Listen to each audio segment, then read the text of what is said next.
Welcome back to Conversations and Catapults. I'm your host, Nathan, and I'm joined by a few future Crow Mercantile employees.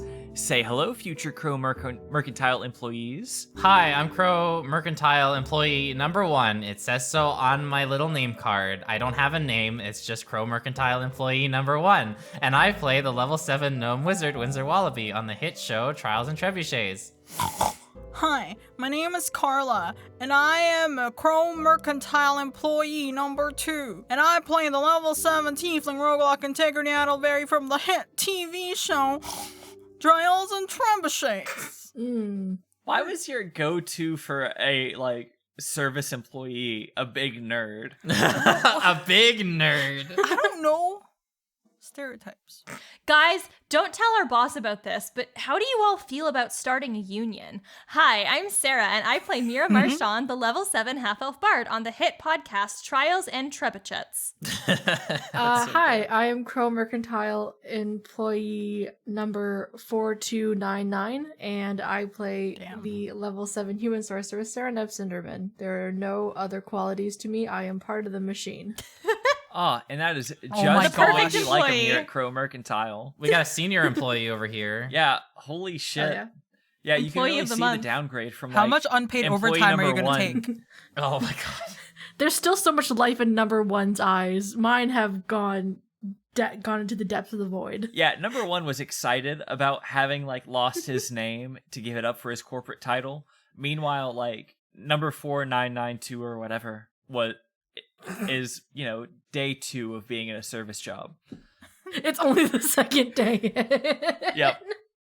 Oh no. What an action-packed 4 episodes, huh? I'll say. Y'all? Yeah, a lot happened. The most important thing, obviously, being dinner with everyone's family, which was lovely. That was so sweet. It was so sweet. But a main thing, Mira, well, I'm getting ahead of myself. The first thing that we have to do is we have to grade some parents who have finally been introduced. Oh, yes. The Marchands. Oh boy. I know. They worry. Now, what's worry interesting so about much. all of the other parents that we've done outside of the Wraithrons is that we've graded them in groups. Just because the only other one that we've had has been Ma and Pa Winsler and a few other NPC ones. But the Marchands are different enough that I feel like they may actually warrant different grades, but that is all ultimately up to you. Oh, 100%. I can see that. I love Mira's dad. I just feel like he's such a fucking nerd. And I really enjoy just getting to kind of see where Mira gets it from, even though kind of her nerdiness transfers more over to the musical subject. You can see where that kind of demeanor comes from. And so I'm going to give... I'm going to give Mira's dad an A- because I still think, you should talk to Mira before trying to pull her out of the school. You know what I mean? Go find her first and then go complain at Headmaster Crow. But I think he's a fucking dork and I approve of that. I am also all for this. I fucking adore Mira's dad so much. What a big dork. Oh, He's yeah. so cool. What are you talking about? He When, just has a bunch of stuff. I don't know about that. When Luke asked me what Mira's parents were like, I told him to go watch the episode of She-Ra where Bo goes home to his dad's, and I was like, just draw from there, if you will. And I feel like that really came through. Oh my god. That's amazing inspiration, honestly. Bo's dads were amazing. Right? That really does fit looking back at it. I think for Papa Marchand. They're both correct. It's fine. I am inclined to give him an A, no minus, no pluses. Because I find him so cool, and again, imagining that Bo's fathers. I forgot the nerd one's name, but. That really resonated with me. I think that was so adorable, and how I feel like the relationship between Mira and each of her parents are sort of different. And I really like Mira's relationship with the dad more, I feel, because the mom is more strict, and so for the mom then I would give her a B plus, because I feel like she's definitely very Like she's the one who takes control, Mm-hmm. and I don't know. I don't know. Like I get that. I see my parents too much in the two of them. Like in terms of in terms of like how they are or how they act. Mira and Integrity's moms, like both of those, have been the most moms I've ever seen in my life. I loved seeing the two of them become friends. I was sort of thinking about Mira's mom's grade too, and I kind of thought about how I was oscillating between a B+ and an A-, and having thought about it more, I think I'm going to give her an A- as well, because, from Mira's perspective, there is very much this thing of like, okay, like I'm seeing my parents for the first time, and she's like really like going for this, and this isn't what I want. But at the same time, I just kind of have to sit back and think about how, like from the Marchand parents' perspective, how fucking wild, like they send their youngest child off to boarding school, hear nothing, get a secondhand letter from this mentor they've never heard of being like, your daughter doesn't have an arm, and then like I don't know, she's pissed, but I don't blame her. Listen, the letters go both ways. That's all I'm gonna say in that case. That's also true, yes. Unless Mira like ripped all the letters that she received. And it's like, ooh, what letters? I didn't get Fair any. enough. Can I use your fireplace? Dang.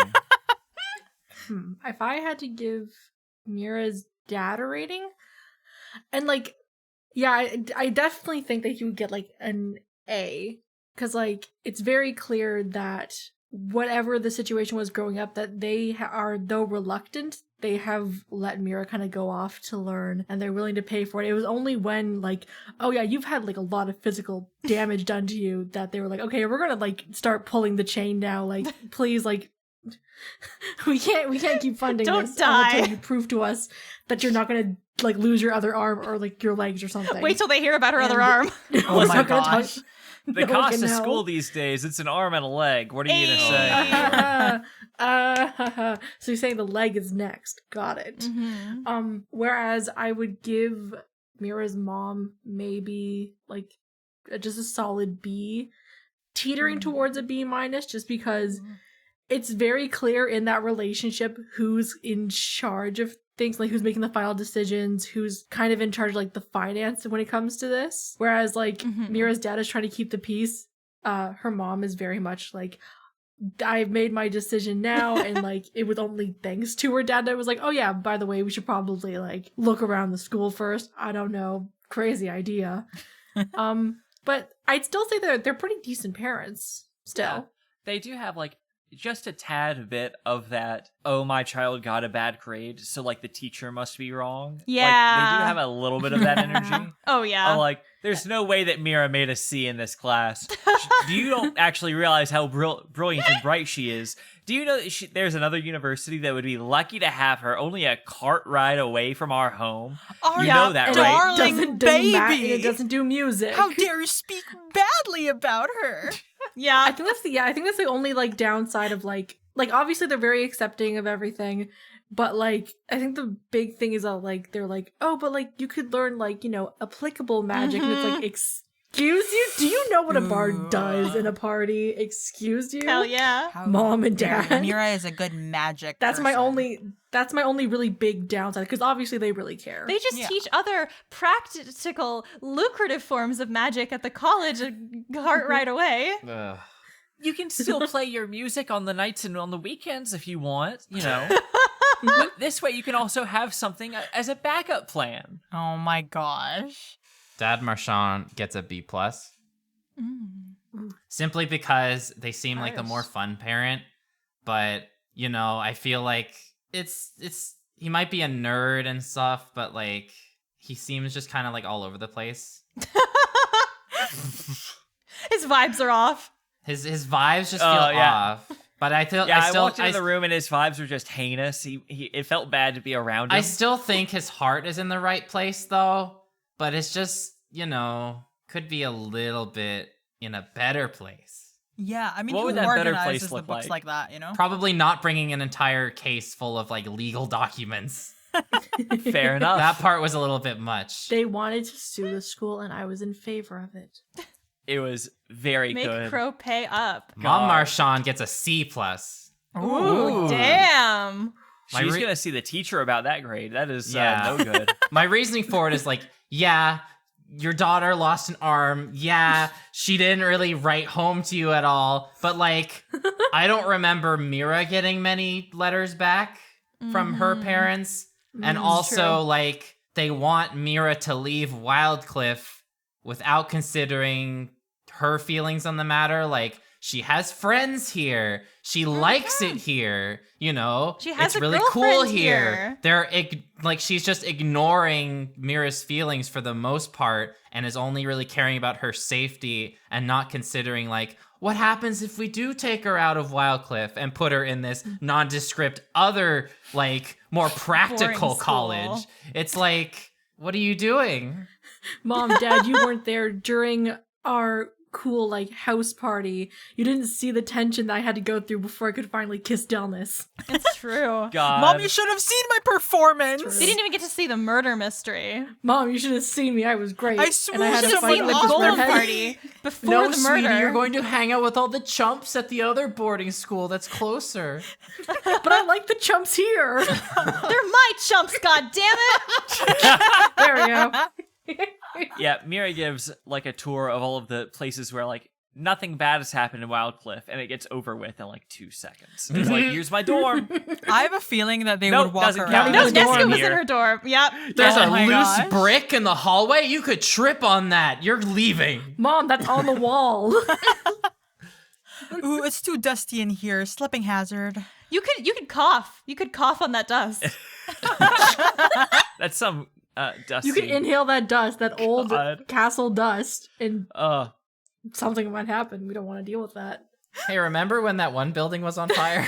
Oh my I just God. had a thought of like, man, it's like Mira's parents are like the insurance company. Like, hey, you can't do any of this.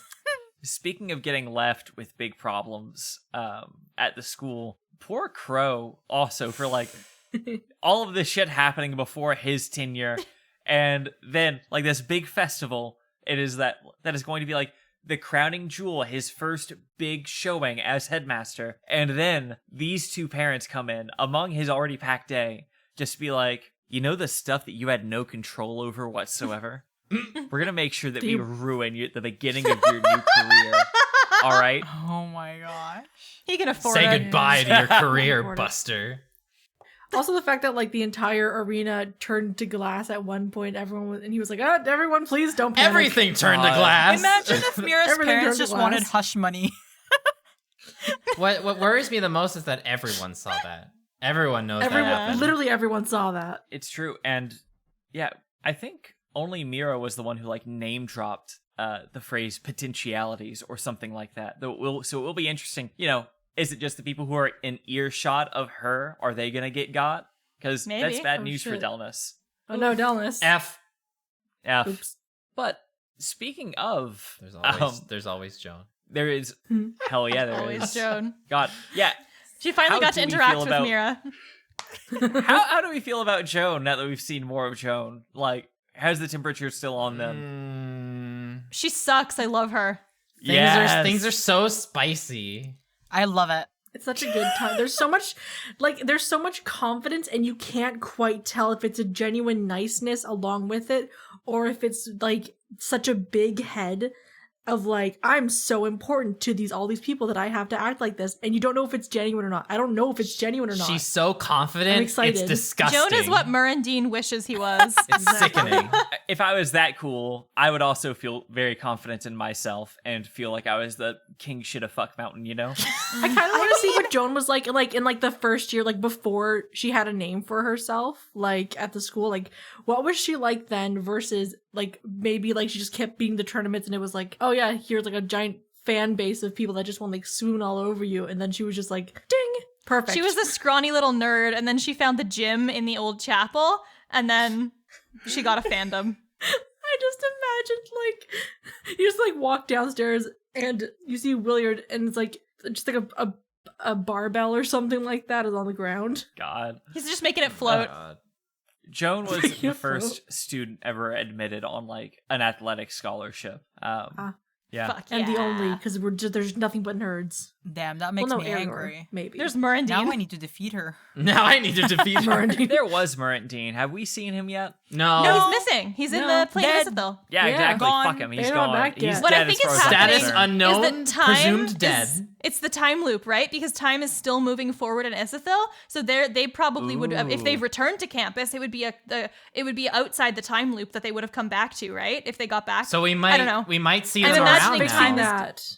Yeah. I don't know. I'm just kind of imagining that like because Wildcliff is in this like time bubble, they might just not be able to get back just because it exists outside of their like temporally moving forward. Like, Imagine trying to I get don't know back if I'm to making your sense. like home plane, but your portal doesn't work. Oh, Would- yeah, maybe. Maybe they come in next week because y'all Yeah. were also in Isithil, presumably when the time bubble stuff started, and y'all were still able to come through. So maybe But also- they will be able to come through later. Ooh. I kind of Apparently- I'm sorry.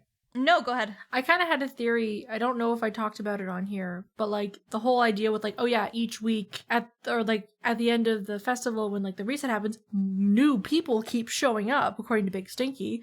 So it's sort of like, oh, so would the next time loop when the new people show up, would that be Karina's group with Murandine and everybody in it? But then I we don't was know thinking- because that stopped. I was thinking that it was actually pulling back in time for more people. Like it's another group of like old Wildcliff students because like the time is just stretching itself so thin. Okay. But also, Big Stinky did say that there have been several time loops so far. Like this has happened several times. So who knows like how long this has been going on when we found our way into here. And also, we've seen Fadan as well, so it would make sense for it to like it must be moving forward in time with every loop. I mean, it's also because possible Fadan is like in the past. that time is moving faster within this potentiality, and like everything also is a good point. normal wherever. yeah, because like when we showed up, wasn't it like a couple of weeks later than we were supposed to come back in the first place? But we were gone for the right amount of time. Mm. So if people were to watch us from outside, we would be speaking at like a very high speed. Like everything is going so much faster. I had to drink some lemonade, right? Oh God. I hate time. Time sucks. I hate it. It hurts my Time's brain. horrible. It is above me, without a doubt. Now, here's what's not above me, which is the sweet, sweet song of capitalism. How is everyone feeling with their new prospective jobs coming into Crowcorp? Oh. Crowcorp, excuse me, coming into Crowcorp. It's just a good old corporation. Yeah, I have a vague feeling on like what I assume everyone's on this podcast like views on big corporations are. Do your characters also share like similar like, oh, I don't like Crowcorp, that's a big No. corporation, I'm wary of those. I feel like growing up in like the capital city, like Serenep would have seen a lot of like oddly enough like homegrown businesses. You know, because like you're in the capital, there's a lot of people going around. Like you, like even if you're like out of your front porch selling stuff, like you're more likely to bump into people and sell things. I think just all in all, not a huge fan of like big named items. Like I mean, it also makes Crowcorp. sense because, you know, Crow is very specifically like new money, which may affect like how Cinderman's whole family like view him and the like brand itself. Mm-hmm. Yeah, because he's not a noble. He's just a rich dude. Yeah. Yeah. I mean, you can appreciate the hard work, but like it kind of reaches the point where they're not doing hard work anymore. They've made other people do the hard work and they're just kind of sitting there and now they're in charge of a school. Yeah, but It's you're like, also okay. Yeah, Serenep gets to say that as the noble who just has a lot of power because of being born in a certain fammy, you know? Hey, like there are plans. There are plans. Oh, Like I'm actually very Yeah, very take happy. the progenitor deal. No, not that in that way. That's still that's honestly still something I'm going over. That's fun. At this moment, I have no definite yes or no answer. I'm going to be honest. Spicy. But like when we were like, oh yeah, like do you guys want to come work for us? It pays this much. My brain literally went into mode of as someone who has been like money has been kind of held over your head as a kid. It's like, okay, so if I get that money and I keep on my parents' good side, I get that money to pay for stuff and I have this extra money saved up to kind of just disappear at the end of graduation. Who knows? ooh, shit. Plans are made. I think for Integrity, she does have a different viewpoint than me by a lot. To Integrity, it's like, this is a big corporation. I am getting a lot of experience from this. I don't think she wants to really work there and stay there forever. Integrity wants to be at the level of Crow. Like, she wants to be that rich. That's her view. Like, she doesn't want to be an employee. She wants to be the boss and have that amount of money. So right now, is she going to try to like use this as an opportunity of like seeing if she can start off in a like much higher position with Crow, or like see if she can like weasel her way into his like inner circle, so to speak? well, She comes back as like a district manager somehow. It's like, how did you, what? well, She has a headset on. because she was listening when Crow was talking to Winsler about making it like a permanent thing. And if it is the case that if you start working for Crow, you will be working for Crow for the rest of your life, then there will be an issue there. Integrity does not want that. She wants to make a name for herself and be the boss. How to be your own boss is Integrity's no. motto. Integrity, the aspiring girl boss. Exactly. So you better not hate me, Nathan. I'm going to no. be watching you. Oh, You're- snap. Oh my god. Listen, Do you I don't hate know. Like Integrity, Nathan? post Joan and Adeline, I'm now like full on pro girl bosses. If you Like, say listen, so. Thank you. I've been converted. I was called out for my bad behavior.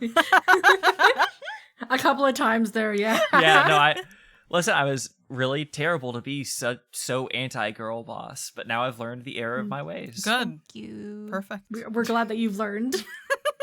Oh. Don't do it again. Sarah and Ben, I didn't know if y'all had an answer or not. I always have an answer. You do.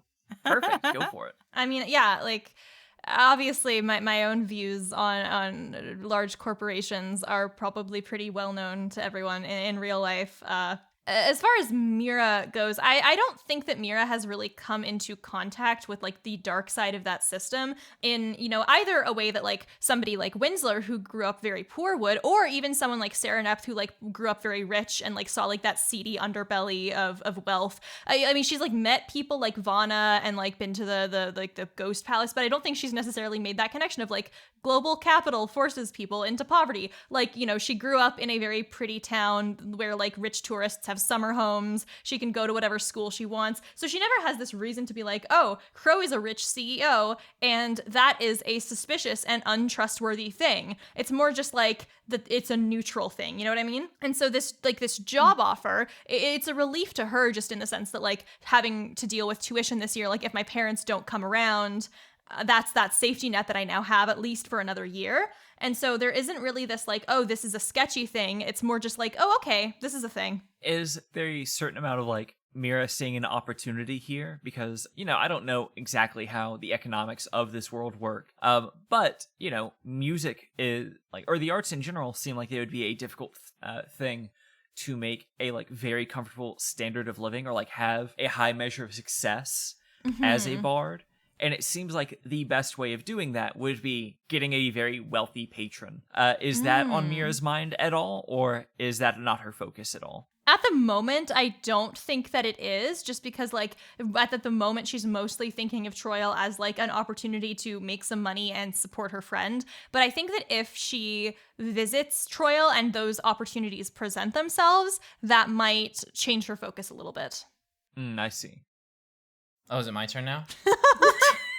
It's up to you on whether you want to go or not, Ben. I would say for Winsler specifically, he's a very naive farm boy. And so far, the only things he's heard about Crow Mercantile are how his parents somehow managed to afford some wheels, it seems, with the Crow Mercantile branding, or like a wagon or whatever. So it seems that to him, Crow Mercantile seems to be fairly affordable even for his parents. Twice as good at half the price. And with this vacation opportunity, being able to pay for a year's tuition and also have enough to send back to his parents to help out is enormous. Like it's so good. Yeah, I actually wanted to talk to you a little bit about that, because this is actually something that I may have mentioned in like the DM section a couple of episodes ago, or it was like in a player section where you weren't actually around for that episode. But I'm very interested in what Winsler's future goals are. Because his family seems very keen on him using whatever he has learned to like help the farm prosper back home. He has had a great deal of like fun, or has like put a lot of energy into making Yogg with Kurt. What does Winsler's like ideal adult life look like? That is going to be kind of tricky, and I think that's going to be like a focal point of like where Winsler's character develops, because he's now stuck between two choices.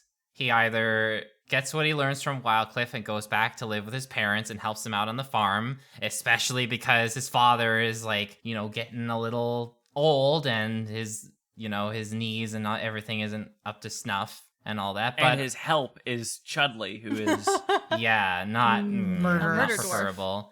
But the other option is going to work for Crow Mercantile, possibly for the remainder of his, career days. And in that sort of possibility, he works for Crow Mercantile for a long time and manages to send his parents enough income so that they're not like entirely in poverty anymore. Basically, it's just like raise their standard of living so it's more comfortable, and they don't have to worry like every day if like the harvest is going to make it, if they'll have enough to get through the winter and all that. Basically just enough so that they can live a comfortable and happy life without overworking themselves and such. So it's have a bit of that stability. It's really going to be a difficult decision that is not going to be made very easily.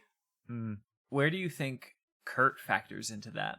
Or does Kurt factor into it at all? I was just thinking about him as your partner in the like golem making project, being like the other half of that. I have a feeling Kurt might just take the opportunity and go straight for it, because it seems he was pretty excited with the whole like original prospect. Yeah, does that affect Winsler's, own view of it, or no? Probably not, because basically the goal of Winsler and Kurt's, time there is to help teach Crow Mercantile how to make their own golems.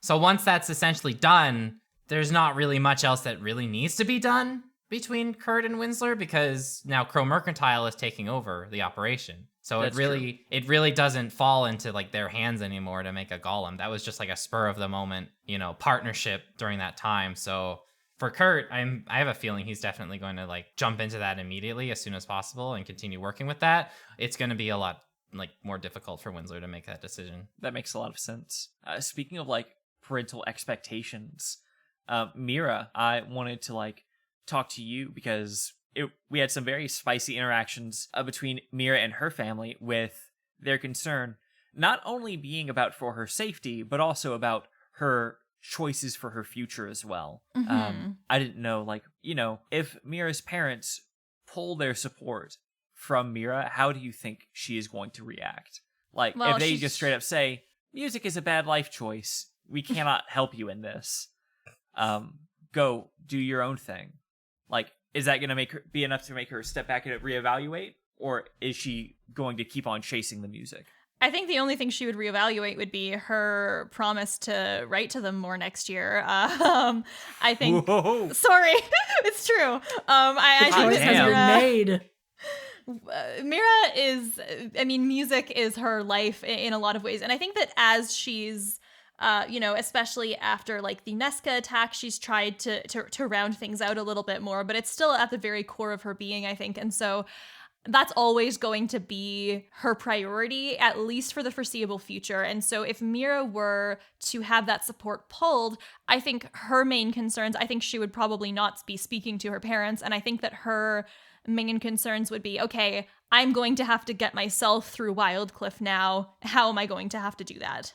I really appreciate that insight into her character. I was also curious about her reaction specifically to the Crow offer and being involved in that, even though she was not very involved with the initial creation of Yogg outside of like she doesn't know jack shit about golems. I don't know. Yeah. Neither I nor Mira know what her job there is supposed to be, but it's an offer, So like, it's interesting. We're there to to do things. Yeah, like, does that make her think of Crow as like someone who saw her in this predicament of, shit, I may not be able to go to school next year, and his first answer to like what the pay is, oh, it'll cover your tuition. Yeah, that's a very good point. And, she does, like I kind of said, she doesn't have a reason at the moment to like feel negatively about Crow Corp. So I think there is that kind of appreciation there of like, well, this is a real opportunity for me. This can like, help get me through school if worst comes to worst. And so I think there probably is that sort of sentiment there, at least a little. Absolutely. Question for like the whole group. Now that your characters have been able to like have a little bit of time around Crow, how are they feeling about him compared to like Underbow? More likable. Step up.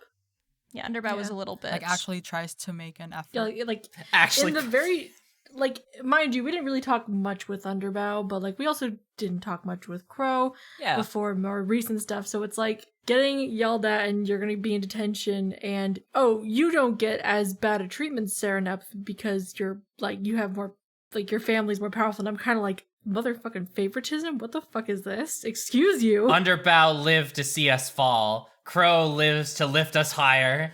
Yeah, literally, like I think like the whole thing with like, oh yeah, like this money will help you guys pay tuition, like, and even though like it was like like you don't have to go there to work, you can come there to visit, and she was like, no, I want to try and work, why not? Also, like, there was nothing about my remaining debt or anything like that, so I think I think I'm scot-free on that. So yeah, funny. if Underbow didn't write it down. Also, like with Underbow, like we knew that there was shit going on, but no action was done. But with Crow, it's like, there's this golem that was walking around and disturbing people, and he actually went and did something about it. That means that's pretty good. Yeah, remember that time Underbow was just like, my students are disappearing. Fucking send the G's out to look for them, whatever, I don't know. Yeah, just make sure they have a doctor's note when they come back. That's all that really matters. Like, we also, if any of them, if any of them are found in the sewers, then they better get in huge trouble for trespassing. Underbow embodied the worst of Wildcard. I'm gonna write a letter that will shit. tattle on the people that I dislike, so that the person who assumes or takes power after me will continue getting them in trouble. My last dying wish was for the students who have detention to complete their detention. I am a normal Lamau, person. fuck off, you dead person. God, I'm glad he's dead. I just imagined like, because there was a whole thing of like, like when they talked to his ghost and they're like, I didn't like, well, did he say anything else? And it didn't flash back to like, and he's just going off about all the students he doesn't like, and they're like, nope, nothing else. The one good thing Nesca did. True. gosh. Comrade, actually. Nesca did nothing wrong. That's my display name on the Discord. Is hashtag Nesca did That's why I nothing thought wrong. of it. I was like, this will be a thing. It's I true. cannot She did nothing wait wrong. for like the 1% of the Discord who listen to the show actually get to hear the display name and that like community reference in the show. It's great. Good for them. Read Event Horizon. Yes, please do. Speaking of Terrassus, I had one final question, specifically for Sarah on Mira. In these past few episodes, a very like big focal point has been Mira kind of struggling with like not wanting to be a part of the orb shit anymore, and like wanting to pull away from that life, like where she was able to actually like straight up interrogate or like just ask Terrassus about it. Like, does Mira may not want to be in this anymore, but does she trust Terrassus? She did before.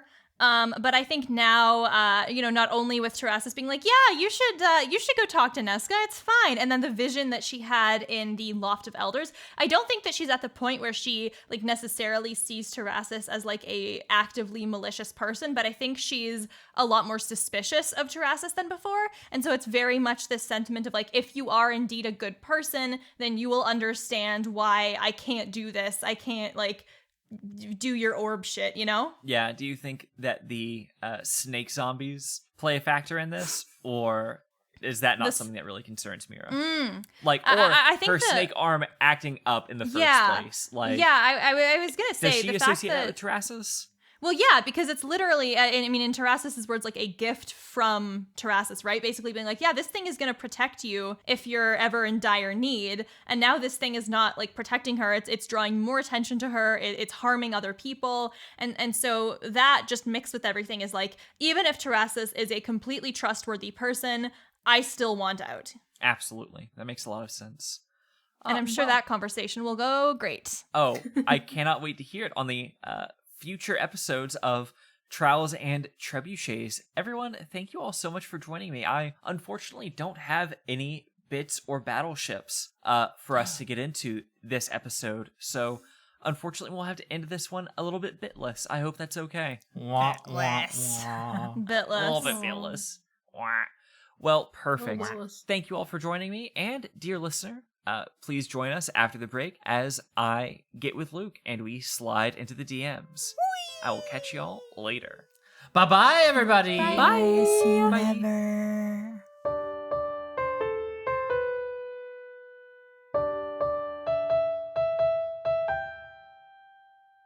Welcome back to Sliding Into the DMs. I'm your host, Nathan, and today I'm joined by Luke, who has now been forcefully separated from the players and punished after interrupting the break.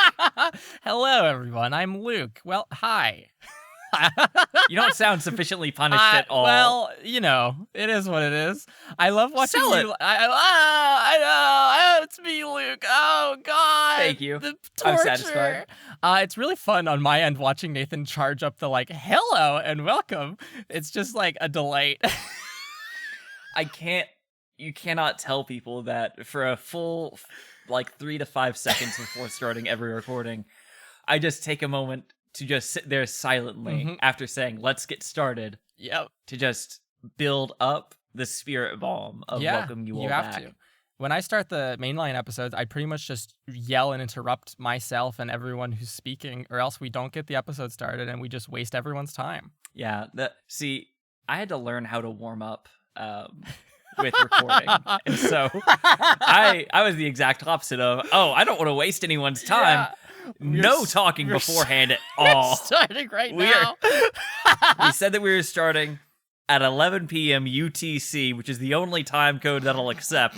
And as if we say we're starting then, we start exactly then. Of All right, I want course. everyone there 10 minutes early. If you're not early, you're late. And if you're on time, you're late. And if you're late, that's unacceptable. Yep. Oh, God. Oh, God. Yeah. So But those episodes, eh? yes, thank you. Yeah, we got so talking about shop talk that we forgot about the actual show we're supposed to talk about. Yeah. All right. Well, anyways, enough about CNC. Let's talk about T&T. Oh. What the fuck was that? I'm gonna leave that in. Yeah. Okay. Oh God. So something that I'm just gonna jump into. Yeah, it with, yeah. You know what we've got going on. Specifically, the meeting between Mira, her parents, Ooh. and Crow. Mwah. A beautiful scene, in my opinion. I have two questions about that because the first is about a kind of like a DM tip of it is a very difficult thing to run because the DM is so often in dialogue with players. Occasionally you'll have NPCs who are talking to each other, which is very unfortunate. Yep. But you're able to juggle 3 distinct NPCs in this conversation. While also making sure they all had speaking lines. So what do you usually recommend in that area? What are your goals when going into a scene with those characters? I think the most important thing in a scene where you have multiple NPCs who will be speaking and interacting with one another, and it's integral to the scene that they in fact do that. It just adds to the whole atmosphere of the scene, and it's the only reason this scene is happening is because the meeting is between Mira's parents and Crow. And so in order for that scene to play out, I need to necessarily do dialogue between those characters. And then Mira, Sarah as a player character, can stand there and supplement that. But I have to be the backbone of it anyways. And so to that end, I think there's many times in the show that I've done it not good, that you can go back and say, ooh, that was a bit sloppy, right? So this was one of the first times, I think this set of recordings, it was just very, it was the best I've ever done at this. And so what I did there was in the meeting between Mira's parents, or the Marchands, and the headmaster Crow, I had very clear-cut kind of like, not a caricature, I would say, of what these people were like, but like, if I ever had to flounder and be like, what is this person doing in this scene? Oh, they would be, Mira's dad is going to like make some kind of like, oh, the situation's not that bad, and kind of like have these notes and be a bit of like, oh, shucks, I'm just Mira's He's a bit dad. of a nerd. Yeah, he's just a bit of a nerd. Yeah. And Mira's mom can be like a bit more like firm on these things, and her goal is just the safety of her daughter, right? First and Right. foremost. And then Crow would want, this never came up very much, but Crow, in the event that the conversation ever did drift back to eyes falling on him, he would have prompted Mira very heavily and talked about the things that she's involved in and why the school is a really good fit and why she's a good fit for the school. And then Sarah just brought that up without any prompting. So Crow just kind of sat there and twiddled his fingers and went, amazing, all according to plan. Fuck yeah. Crow immediately is just like, oh, I know who the new parting planning like president is going to be. That was one of the things that if the conversation turned back to him, he would have been like, well, your daughter does great work for our planning committee, and like she has a bright future there, and members are even talking about making her the president next year. Like that was a genuine thing written in my notebook to like bring up. So that would be my tip of like, have things to fall back on. I had legal kind of cases for Mira's father to bring up. I had even more issues that Mira's mom had with the school to bring up. And then Crow had things that Mira had done in that year to like highlight why she's a great student, despite like some academic shortcomings. Those were like the fallback plans. And then a player character entering into the scenario and kind of like, it turns into a bit of jazz where you have to like move things around and it starts flowing and going really, really well, right? And then we organically got to the point where Crow could kind of do that segue where he goes, actually, Mira, why don't you stay here, because I'm going to be speaking to your friends in a second about something, which is not, I personally was like, I don't know how I'm going to get Mira to stay in that room. Like, why won't she just walk out with her parents, right? And so that was it came up organically, or not, I guess, super organically, but I didn't, I guess, plan on Mira's mother being like, we're pulling you out of school effective almost right now, right? Genuinely, that was not in my notes of like a thing, but it was just the roll of the dice and Mira kind of like talking herself into a corner that forced it to that direction, right? Yeah, like I would definitely say, having those key traits to fall back on is absolutely integral for any NPC, because like if you have, 3 lines, not necessarily about who they are even, but just like idle activities, the things that matter to them, and what voice you use. Yeah, which is something that I need to figure out how to write down, because my voice has changed from week to week like crazy. Yep. I never write. That's a really interesting note. I never ever write down what kind of voice people are ever gonna have. Sometimes we just get to a scene and I realize this person needs a voice right now, and I just have to like pull from my fucking brain some dumb voice, right? If I do that, I always go straight to cartoon character, because whenever I'm just put on the spot, that is just immediately like, I'm just going to go for the silliest fucking, like the same way that like if you ask me a shop name and I don't know what the name of the shop is, it will be Pubert's something. Like it'll just be like Pubert's poultices. Yeah, Pubert's patisserie. Yeah. All right, I pronounced that word weird. Forget it. But yeah. No, I was also going to say a way that is also very visible, and another scene where you did a good job, I think, of juggling multiple sets of NPCs was the family dinner, with like everyone joined up, like having them interact with each other. Something that I noticed that you did really well there, and this is something I want to like point out to other like listening DMs or like folks who are aspiring to DM. Something that you did really well was that like it wasn't necessarily a montage, but you did abstract things like Integrity's mother and Mira's mother becoming good buddies. Yes. Like there is another world where you were like just talking with yourself back and forth of like, or like showing them joking back and forth, because that way you can see, oh, they are really good friends. They do have really good chemistry. But when you're a DM, sometimes you do need to tell and not show in order to keep that pacing up. And, they're NPCs. They're fine. They don't need the focus.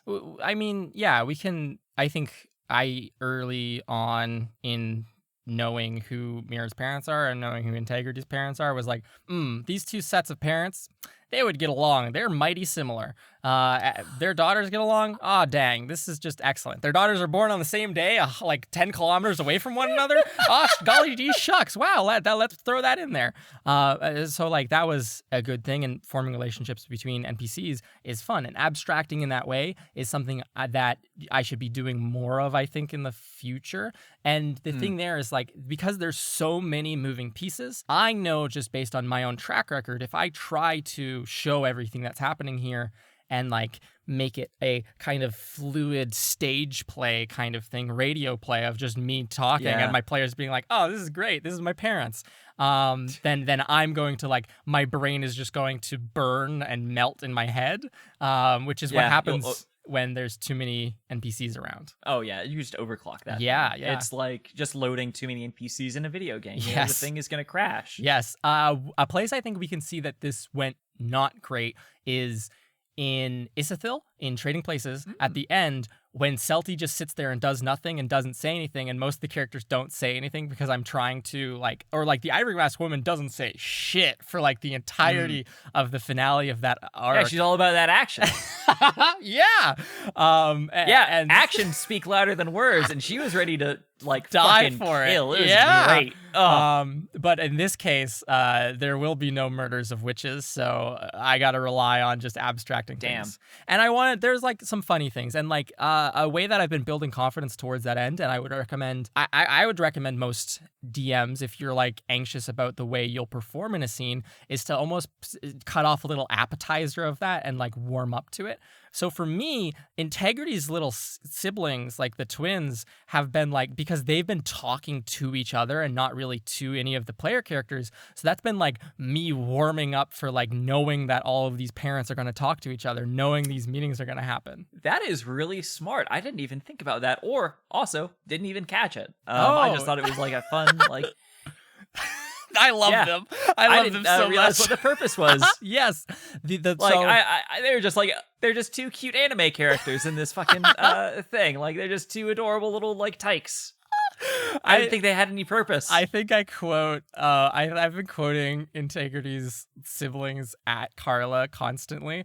Like they'll say a line, and and then like outside, I'll get a slice of bread and be like, he says I'd be a good cow farmer, and you just eat bread all day. And like, for some reason, those stupid fucking lines just sit in my head, and it's just like delightful to me. No, it's literally like you capture the fucking like small sibling dynamic of like getting very prideful over the smallest shit and like being willing to call anything dumb because the other person is doing it. Yeah. It rules. Yeah. And I'm glad I've been getting the feedback from the players that they enjoy their families. Like I remember when the Wallabies showed up and Ben was like, this was perfect. Please just give me more of that. And then we had some scenes between Integrity's mom and her, and then her little siblings being tagged along with her. The siblings tagging along with the party was something where I was talking with Carla out of character and saying like, how do you feel your family's being represented so far compared to like what you want them to be, how you want them to be represented? And she felt that her mom was doing pretty well, especially after like the dinner episode or leading up to the dinner episode. But her siblings had been like kind of just like subdued up until that point. So I was like, how about we separate those two kind of like factors then, and I can just shove your siblings with the group of you, and they can be like the NPC accompaniment for this section, right? Yeah, and plus, when you have the mother there, that's obviously like a kind of leash on those characters, because like in the realm of reality, like there's only so much shit they can get up to when their mom is right there, like looking at them. Exactly, versus their unknown cousin or their older sister. Exactly. Oh God, speaking of those like differences between parents and like those similarities that we see between like sets of parents and like families, I wanted to like engage you with, this is something that we don't do like as often on the show, I don't think.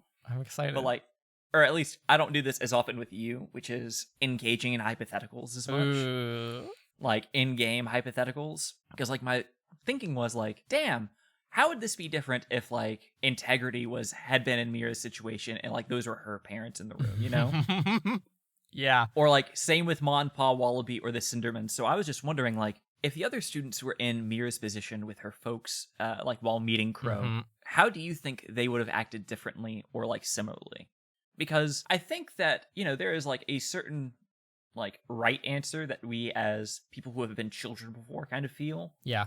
Which is like seeing, all parents are going to get this like freakishly upset over something this bad happening. Mm-hmm. Totally. Yeah. Yeah, for sure. But like, I do feel like there are differences in that reaction that I would like be interested in like seeing you pick apart if you had any. Yeah. It's like the same. It's like the same flavor from a different brand. Like you can't get the same mint chip from two different ice cream companies, right? There's going to be like those slight differences, even if it is mint chip, right?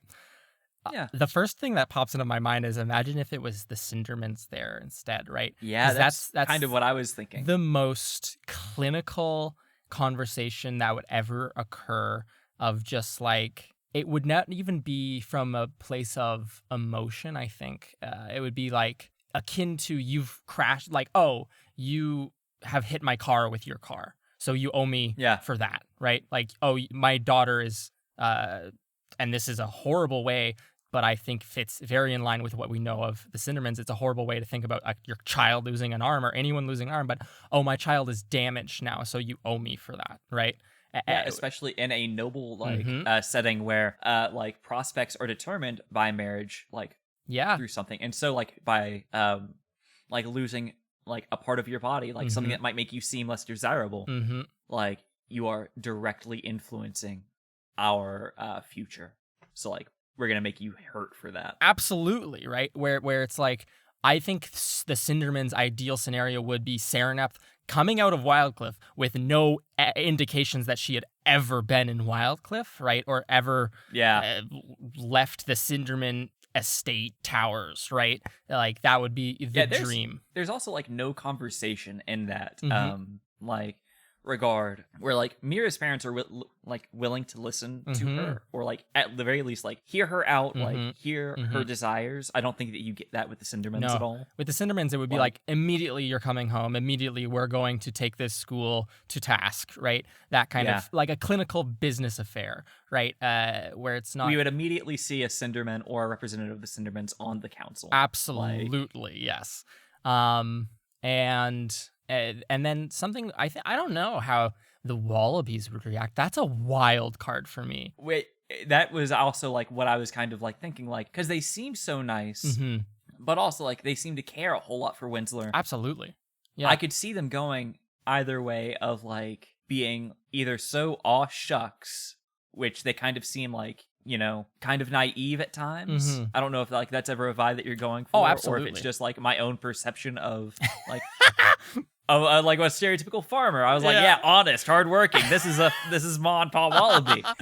I think that there is a potential for, we've seen Winsler kind of get angry at people sometimes, and I would want to try to base their parents at least partially on the way that the players are, because you must think of like, from point A, point B has emerged, right? Like from the parents, these children have emerged. And so in some manner or aspect, they'll resemble their parents at certain times. And so the few times Winsler's gotten like angry have been like at Chudley, I think the once.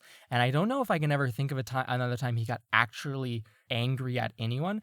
But in that moment, when Winsler does get this like anger in him, and I don't know if that's just an aspect of Ben, but what can you do when you're playing a character? There is like genuine hate or anger, or like almost a a need to get even, I think is the way I would describe it, right? And I don't know if that would be quite so diplomatic from the Wallabies. I don't know if the Wallabies would know what to do though, right? Like that's other than also just like show up and argue. Yeah, like what do you say to the man who like, the only people who would be anywhere close to equal footing would be the Cindermans. Yeah, absolutely. That's what makes me feel like it could be a very clean business transaction, right? Like there's no emotion here. It's just signing a contract, right? Do you think Crow would have preferred that over what he got with the Marchands? Yes, up 100,000. Yes, very much. Crow's a man who wants to solve problems by just being quiet about them under the table and behind closed doors. Here's some money. We signed a contract, and now we'll not speak of this, right? Right? Like this. Interesting. Yeah, get our stories straight together privately, and then not discuss it with anyone else, kind of thing. versus Yeah. the Marchands showing up. And so Mira wasn't included in that meeting by design of the Marchands, right? And so it is Crow who goes, this is a situation I don't really want to be in. So, hey, Kenneth, go get their daughter, and I'm sure she can figure this out, right? Incredible. Mm-hmm. I really do love that Crow is mostly just a master of delegation. Yeah. As an asset. Like, Yeah. he's so overworked, but yet he is able to like get everyone to do so many other things for him. Yeah. It's really amazing. God, this is not a question. I just wanted to say how much I fucking loved getting that. Like, I love more of Crow. Love the Troil stuff. Oh, very excited to see that. I've been trying to get that in the fucking show since Whiteout, Nathan. Holy shit. I've described a pile of mail on Kurt's bed every time we're in Winsler's fucking dormitory for 2 years, and Ben has never gone like, is there anything interesting in there? Never. So It's someone else's mail. But it was rude.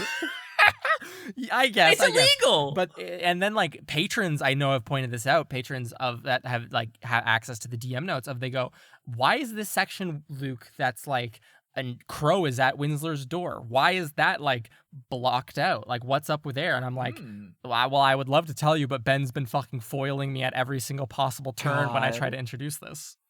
Does Ben know, or is it just like a fucking like baby in a cartoon who is walking through a construction site? Yeah, Ben's just very good at avoiding my plot hooks and like concepts for the better, I would say. Oh yeah, see, here's the difference between you and Ben, which is, and like, it's also the difference between, the key difference is you're like a perennial DM in that you are thinking about the campaign all the time, even when you're not playing. Mm-hmm. Ben stops thinking about it the instant he steps away from the table, and he starts thinking about it again the moment he sits down, and he's like, all right, I'll have to have some fun, and that's it. Yeah. There's no plan. It's perfect. The plans, like Ben's concept is like, I have a true polymorph potion. That's pretty neat. And then he walks away for the week and then comes back and is like, that polymorph potion's pretty enticing. Yeah, no, it's very much like, or he will have a random stray thought in the middle of the week, which he will then immediately like find a way to pull in the actual show. Yeah, he's great. A mess. I love him. It's delightful. It's so good. It's amazing. Oh God. Yeah, but the Troil stuff is something I'm excited for. I might concatenate 2 of my current ideas just because I think they'll work very well together, which sometimes I push plot ideas together for arcs and they just turn into a giant mess. Other times I'm like, ooh. What, you mean like a big cookie? Like a big... And other times, like, what I hope for Troil is that it will be, I don't know, I have some ideas for it. It'll be neat. This is the first... I'm all for putting, like, multiple plot emblems together. Like, figure out how they interact. Yeah, it felt like a very old school, or I guess not old school. The show's not that old that we have old school. But it felt like a very classic TNT style. Yeah, it's retro TNT. It's vintage. This is vintage TNT. This is what your next arc is going to be style thing. Where, it was very weird to not have, like, a moment where we're almost getting an arc introduced to us, because for so many of these past ones, it has been very much like we are just going straight from one thing to another to another. We did not know about this coming until we got here. Which, like, it was very good to get back to the, yes, time to drop a proper noun on you. You're going there. It's snowy. Yes. Isn't that a new environment? That's different from where you've been. Crow and Mira's parents had weird transatlantic light accents in these episodes. That I kept being like, in editing, I was like, why did I do this? This isn't what he's like. Love it. It's so weird. Yeah, no, it's bizarre. I just think that they all... Oh, good stuff. Oh God, I fucking, it's great. Oh goodness. Well, another thing. Back to like talking about more like DM tips slash me just like hyping you up for doing something well, like a DM technique well. Yeah. Which is like in 144, you did a really excellent job of splitting the party. Like in 3 ways, I believe. Yes. Because it was Mira with Delnus and Adeline, Serenep, and... Adeline. Serenep and the twins, And yeah, no, I was sorry. You were just so excited to I say just love Adeline. she's the best. I know you don't believe that's true. All right, listen. My partner talked to me. They said, "Hey Nathan, why do you hate Luke's girl bosses so much?" Well, that isn't actually what they said. They said, "Why do you hate girl bosses?" Mhm. And then I had to clarify, "No, it's only Luke's girl Just bosses." the ones that I make. Yeah, no. And I've realized, I need to be more open to girl bosses. So Adeline is cool for now. I Oh. think she's messy. I also was able to take a little break from Ted Lasso and remember that Elric is definitely not Ted Lasso whatsoever.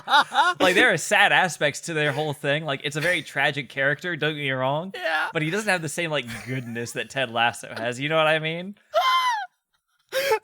I love that you taking a break from watching TV. You're like, okay, I might have been projecting a bit. Yeah, I was much. watching a lot of Ted Lasso. I fucking said that when I was doing my defense. Oh, so good. All right. But yes, the third team Yes. was Integrity and Winsler. Yes. And So, Mr. Wiggles. What? Oh, true. How could we forget? Kind of cat fight. God damn it. So stupid. That I need to tell. I need to tell the audience that All right. whole scene was inspired by a months ago, the first time Big Stinky was given name in podcast. I think we recorded one episode that night, and then we played we played some fucking game and just hung out together. And we drew. It was Telestrations. Yeah. And so I wasn't even there, and I knew. What's up? What's good? We drew essentially storyboards of Big Stinky and Mr. Wiggles getting into a fight, which just ended with a great illustration of essentially Big Stinky stiff arming Wiggles. And that idea has lived in my head since then. And so I was like, well, here's my chance. So I'm going to take it. Oh my god. Holy fuck. God, it's hard to believe this arc has only been going on for 2 months or so. Well, I mean, the arc hasn't been going. I guess Big Stinky was. Yeah. Big Stinky. This arc's been going on for 6 months. It's the fucking longest. It's so long. Yeah, but it feels. I don't know. For some reason, I guess I just feel like it's coming at a good clip. I guess. But that may also because I also don't have to wait. Yeah, that's true. A week between episodes. Week by week by week, like everyone else. Yeah, I just get to binge it also. That probably influences my viewing experience. But we've gotten way off track. We were talking about splitting the party. Multiple tracks of in an episode, A plot, B plot, C plot. How do you balance all of that? So it's a good question. I think this is another kind of thing where you can look at times in the show that I've not done it well. I would say Food for Thought is a time that some characters just get absolutely shafted in terms of their time on screen. And just generally shifting focus around and directing in that way is not always my forte, but here it turned out really well. And on occasion, when I feel the need to be dramatic, it can turn out pretty well for that case. I agree. And so my tip for how to do it well would be to lean into that use of it for drama, right? Because the point of A plot, B plot is while one tension is mounting, you want to cut away to another less tense moment and leave them with that uneasiness or that tension because the whole tension resolution thing. And so if we set something up and then immediately resolve it, the tension is minor, right? That drama is minimized. But if I set something up with you of oh, you are, and then the world turns to mirrors, right? Or Joan is talking to you, or any of these types of things, and then immediately pay that off right away, it kind of loses some of its luster, as opposed to if I show you what's happening elsewhere and you have to sit and stew with it for a moment. Yeah. And that can be actually very potent depending on what kind of players you have. So, for example, someone like Ben, who stews in his own thoughts very easily and comes up with much worse things than what I'm actually planning to do, cutting away from Winsler in moments of tension can be very fruitful because he'll start suggesting things. And I don't think that happened this time, but it's happened in the past that have led to great things. I would point to another time that this went well is the start of Faint of Heart, where all of the players were split across campus, and then Winsler / Ben and Serenep / Sam have like this Polisherium visit, and then Ben, when I cut away from Winsler, starts freaking the fuck out about what could possibly be happening. And so we didn't get anything quite as dramatic as that, but that would be my tip of use it as a tool to make your players get a little tense about what might be happening, right? Like cut away at the apex of this situation. That's the way to use the tool, but how to do it well. How do you I guess something that I have run into when splitting a party up for that kind of like A plot, B plot stuff is time management. Yes. Because, depending on the player, a scene can go on for ages. Yes. Or it could like literally just be like in and out, like they want to just accomplish the fucking like task and be out of there. Yes. Like, is that a consideration, especially because you also have to consider making a show as well? Yeah. So at this point, the management of, because I only ever run D&D to be a show at this point, which kind of is lame, and I miss running it for not a show, but that's a different can of worms. And so for me, running the game is so distinctly tied to getting something, at least one thing within like a 90-minute period of time. I can make one thing at the very least happen. And I think that's a good way to run. Even if you do like an 8-hour session, if every like hour and a half, something really, a pivotal moment is happening, that's a good way of pacing it. But then when you split the party 3 ways, you have to have this moment of like, ooh, golly, an interesting thing for each of these people has to be happening. Or else it's going to get a bit dry. And so the complexity of the situations that I make, that throwing plates at my players and seeing how they catch them kind of mentality is what helps me there, because I have this giant list of dumb fucking things that I've set up earlier that I can just start like pulling the strings on, where I'm like, Joan's probably here, so why doesn't Joan like make a kiss at Delnus in this moment? And then Adeline can stand up by the balcony and we can get that set up for a second. Like that was something I set up that I don't even know if Sarah knew that I was like, well, Adeline, this person is going to stand here so that when I cut back to you, I can use this as a segue to bring up Terrassus, or like little things like that, right? Look for any opportunity, any like thing that your players are like, oh, I would like to do this in this moment, and use that as like a stopgap. No, like the A plot, B plot thing is like, you have to do a bit of triage. Which of these is the most dramatic arc, or like the most pivotal thing? Which of these is just like the kind of like C story that's happening here, where like these things aren't important and I can use them to stop time and just show what's really happening right now, which in this situation was like Serenep and Integrity's siblings, right? Where I could take a second from either Integrity and Winsler going to get Keepsy to show what's happening with them and kind of slow things down a little bit, because otherwise, Integrity and Winsler going to see Keepsy and be like, hey, what's up, bitch? You're the fucking scop now. That takes like 2 minutes, right? Like, unless I slow things down artificially, that's going to be no time at all. And then it gets into this weird pacings thing. So that's like the whole thing of like, use the plots that are not quite as pivotal to the moment to slow things down and ease that tension, or to just like create a gap between tension being resolved, right? Like that's as easy as it has to be. And then when all else fails, just make everyone really tense all over the place. And then you can get a beautiful like montage at the end of things turning to me or finish, right? Oh yeah. Hey, my last question is, what was that all about? What's going to happen next? Can you tell me the secrets? The secrets. Well, Keepsy's in charge now. Stuff might resemble normal a bit more. Not that it ever didn't resemble normal, but who knows? Maybe time was skipping around day by day, speeding up. That wasn't a canonical inaccuracy. That was totally just me doing stuff. No. I absolutely skipped a day there, and that sucks. I thought that was you doing a thing. That was just I legitimately thought, because you talked about on the show how much you like time travel. That was a plot point. No. Stuff's gonna go back to normal or be a bit weird. There's Terrassus things afoot. we might see some Isithil things come back into play now that time is not so converged. Things aren't so smushed up. Maybe we'll get to see the Murandine team make it back. That would be Finally. fun. That would be very fun. Screw them.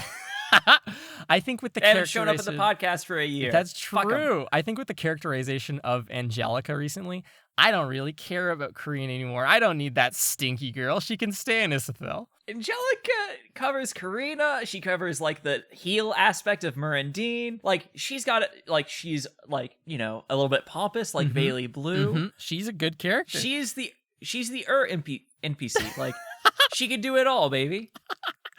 Oh, I hope She's so. a Swiss Army half elf or human or whatever. She's a she human. is. She's a human. I hope that she recovers well, and that I can't use her for the idea that I have for her. You get to determine her recovery. Yeah, but it's well, yes, but if the players let me set things up the way I want them to be set up and cue my actions up the way I want them to be queued up, then that's rough for her, right? Or that might be rough for a list of select other characters that will be seen in the next couple episodes. I don't know if this is like, can I be honest with you? I don't know how close we are to like the end of things. Do you know what I mean? Like it feels like stuff's speeding up a little bit, but we still have a lot of distance to cover. So, anyways, that was just like a weird The end aside. of the arc or the end arc. of the campaign? Oh God! Okay, I end was of the about- campaign. yeah. Jesus Christ. Yeah. I don't think it'll ever end. No, I think it'll kill on I think forever. Yeah. They've been in first year for how Oh long my now? God, 3 years? Oh fuck. Anyways, we got knocked trap. We've gotten so fucking off topic this time. You're not kidding. It was just us having a good time. Yeah. And that's what the show is all about. Yeah. Don't you know? Don't you know that's what it's all about? Oh, Do you want I to do don't the know why you outro? quoted the hokey pokey at me. Yeah. Hey Nathan, why don't you do the outro? Hey, Luke. Yeah. Go fuck yourself. No. Yeah, I'll do. Yeah. Hey, listen. Thank you for listening to Conversations in Catapults, episode 14. It's a good one. A Star is Born is the title of this one. Let me redo this. This is so dumb. I don't know why I did that joke. It's because I never actually say this is Conversations in Catapults at the end, so I thought I had to add something on. I love the idea of calling this episode 14, A Star is Born, and the entire time everyone's like, why is it called that? Because sometimes it's kind of obvious why episodes are called what they are, but this one, it would be literally right at the end. Anyways, sorry, dear listener, for pausing during that outro. All right. It's quick. All right. Yeah. This way I have a good reason to redo the outro from the beginning, so fuck you. Thank you all for joining me here today. Feel free and please actually follow us on Instagram and Twitter. Yes. At Trials and Trebs. You can find cool art, episode teasers, episode alerts on Instagram, and funny tweets on Twitter. Connect with us. Retweet our stuff. Reblog. Engage. Engage. Yeah.